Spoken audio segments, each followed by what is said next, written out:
Shalom. आज प्रेम के जिस गुण के विषय में आपसे बात करना चाहता हूँ वो है प्रेम सत्य से आनंदित होता है। पहला कुरिन्थियों 13 अध्याय 6वां पद, कर्म से आनंदित नहीं होता परंतु सत्य से आनंदित होता है।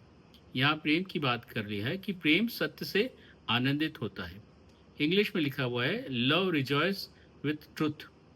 हम सब जानते हैं कि सत्य प्रभु यीशु मसीह है, और जहाँ प्रभु यीशु मसीह है वहाँ पाप या बुरा हो ही नहीं सकता।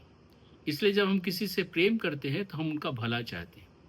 एक माता पिता अपने बच्चों से प्रेम रखते हैं तो माता पिता हमेशा चाहते हैं कि बच्चों का भला हो। परिवार का हर सदस्य चाहता है कि उसके जो भी सदस्य हैं उनका भला हो, और उनके लिए उनके भलाई के लिए वो आनंदित होते हैं। और उनके भलाई उनको जब प्रोत्साहन मिलता है बहुत आनंदित होते हैं, और उनके प्रोत्साहन की बात करते हैं, उनकी भलाई की बात करते हैं, क्योंकि आपस में प्रेम है। हम किसी दूसरे व्यक्ति के लिए इतना अटैच नहीं होते, हम किसी दूसरे व्यक्ति के लिए इतने उतने आनंदित नहीं होते, हम उनको इतना प्रोत्साहन नहीं करते, हम उनके उनके भले के लिए इतना ज़्यादा नहीं सोचते। क्यों? क्योंकि हम उनसे प्रेम नहीं करते, क्योंकि हमारे और उनके बीच में प्रेम नहीं है। इसीलिए प्रभु यीशु मसीह ने कहा कि आपस में प्रेम रखो, अपने पड़ोसी से अपने समान प्रेम रखो।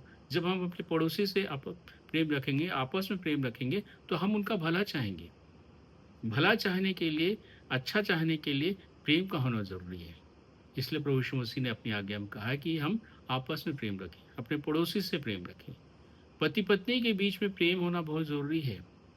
हम एक दूसरे की पति पत्नी जब प्रेम होगा तो एक दूसरे के लिए भलाई के बारे में सोचेंगे, एक दूसरे के उन्नति के बारे में सोचेंगे, एक दूसरे की केयर करेंगे, एक दूसरे के लिए हमेशा सहायता करने के लिए तत्पर रहेंगे।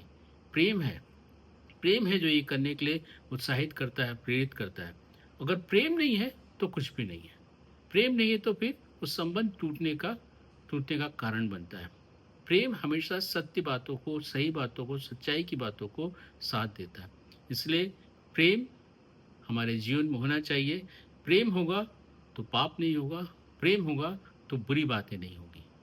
परमेश्वर इन वचनों के द्वारा हम सबों को बताए कि आशीष दे।